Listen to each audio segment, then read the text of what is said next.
Greetings, fellow humans. Welcome to Tea with JD, but not really a Tea with JD video. This is actually the Star Trek tag. JD Archer recently did the Star Trek tag and tagged me. So this is me offering my my version of the answers. Pardon the cough, but it's there. It is what it is. Okay, first off, Star Trek original series.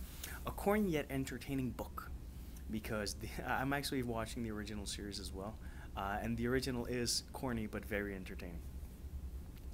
I told you I was coughing. I might get a lot of flack for this because it is a beloved series, but I do find it a bit corny. Entertaining, and I'm enjoying it, but still corny. I'm reading, I haven't finished it yet either, so maybe in the last 100 or so pages things are going to shift. But I'm currently reading Percy Jackson, the Lightning Thief, and it's corny, you know. Sometimes sometimes a boy needs his burger or something on those lines. That's corny, man. I'm not saying that I'm not enjoying it and it's not an easy read. I actually do think it's a really good book.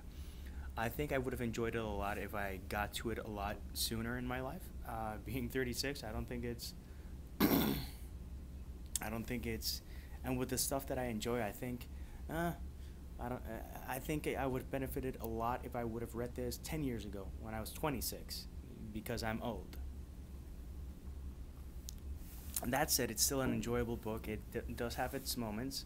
I think it's a really interesting book to get younger readers hooked on reading and to expose them to Greek mythology. But I'll talk about that when I do a review for that book. I actually have to get back to doing book reviews. I have a ton that are pending, and I will get to that. But for now, that is my Star Trek Original Series book. The Star Trek Next Generation, a sequel that's better than the original. I had to give this a lot of thought. It's not like The Godfather. I think it's like The Godfather. A lot of stuff you say, oh, it's better than the first one's better, the second is better, the first one's better, and that's debatable. Both movies are fantastic, and in my case, I had two series that I did think of.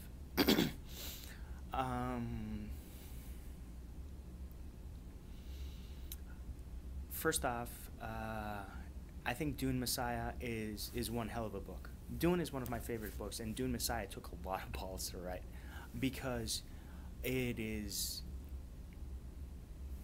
on par with the original and presents new things and doesn't shy away from taking chances. It's a really good book. I always say that Dune is one of my favorite books, but I honestly do enjoy all 6 books for different reasons, but Dune Messiah took a lot of nerve to write, but I would still be debating whether I like Dune better or Dune Messiah. What I'm not debating is that I like The Restaurant at the End of the Universe more than I like The Hitchhiker's Guide to the Galaxy. I love The Hitchhiker's Guide to the Galaxy, and I thought Douglas Adams could not top himself, and I laughed so much with The Restaurant at the End of the Universe that I was amazed that he topped himself, and he did. That series is brilliant. And I'll mention something more about The Hitchhiker's Guide soon, but I do think that The Restaurant at the End of the Universe is better, or at least I enjoyed it more than the original. The original is always going to be the original. It's always going to blow your mind because who thought of that? But to be able to meet those expectations, I think that's pretty awesome.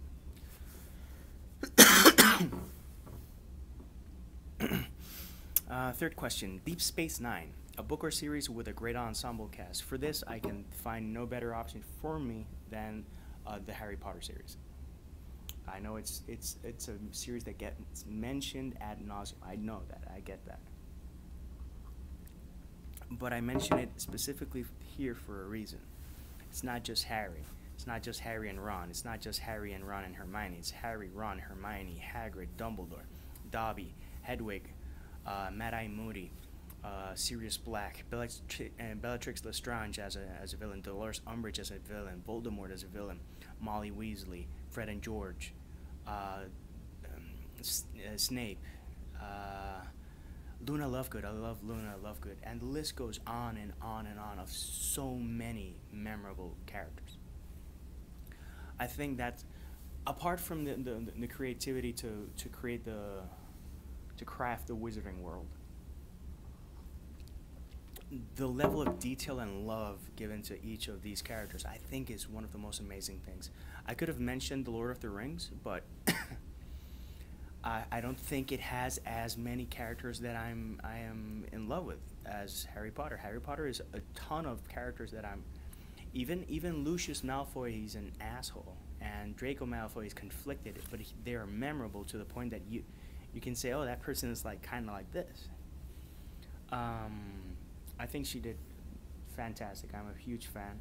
I recently saw Fantastic Beasts. I am curious to read the movie script, but that's another topic. The topic is that I think it's an ensemble, not a masterpiece, but a really brilliant ensemble work that she did with the Wizarding World, and one of the many reasons why I hold it so near and dear. Next question, number 4.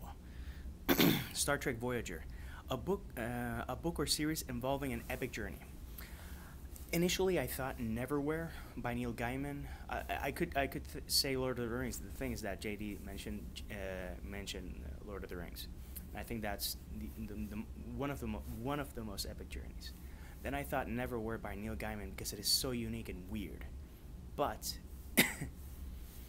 and I clarify, I think the best ever journey I've ever read is Dante's Inferno.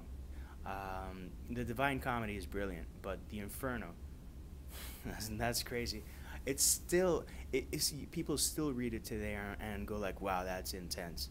And he actually put a living pope in the book, which is something that probably could have gotten him killed, and it didn't. You know, that guy was badass. And I think one of the most amazing journeys I've ever read, and that I will probably ever read. Question number 5. Star Trek Enterprise. A book with a bad ending. I'm gonna go, you can say, oh, the ending or the ending of a series. No, I'm gonna say the last sentence. The last sentence of Angels and Demons is one of the most pathetic pieces of literature I've ever read. And I really wanted to smack Dan Brown because of it. It's just so terrible. So amazingly terrible. So amazingly terrible. You know, 1984, the last sentence hits you like a ton of bricks, and the last sentence of Angels and Demons is, it's like a wet willy. It's that bad. And finally, question number 6, Star Trek Discovery. The most anticipated future release. I actually have no idea.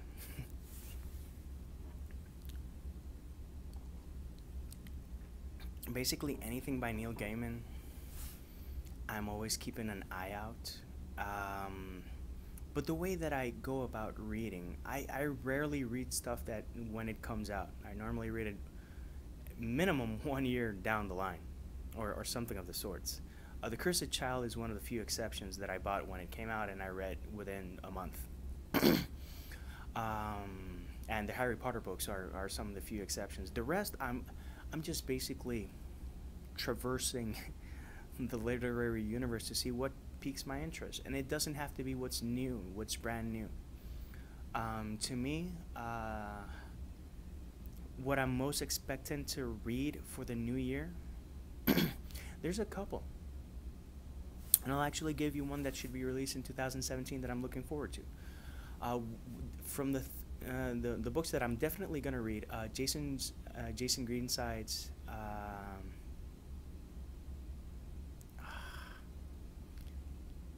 Distant Sound of Violence. I think that's the name of the novel. I am blanking out. Still, his novel. I've heard such amazing things by so many people that I've gotten to read some great indie books, and I think that one's really gonna impress me. Um, I'm really looking forward to that. I'm gonna read something by China Mieville, probably King Rat or Perdido Street Nation. Those two I'm looking forward to. I got some for my Christmas exchange. I got some Stephen King books. I'm looking forward to those. But that's going to be released in 2017. I think I'm looking most forward to Christy Strato's Lock and Key.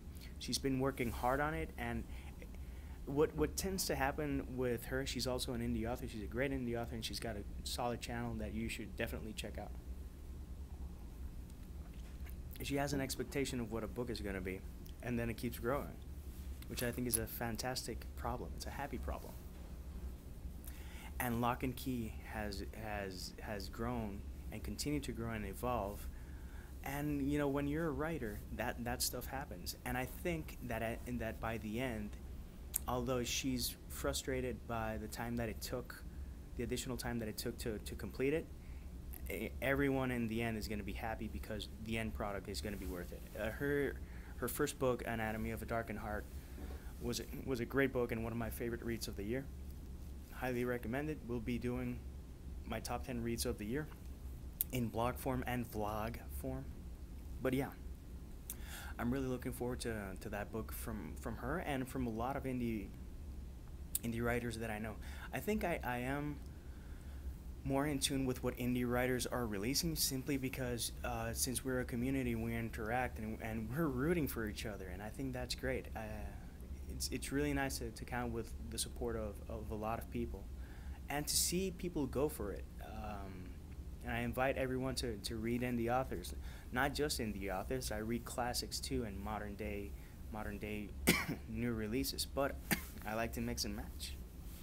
So with that said, now it's my turn to tag. And I tag Peter Clark the writer. And since Two of a Good Thing is awesome, I'm going to tag Britt, Girl on Kindle Fire, and Britt from Bittany Reads. I'm going to tag Emily Cait, and I'm going to tag the incomparable, wacky Richard Gibbney. So, guys, tag, you're it, and for now, peace, love, and Mikey rolls.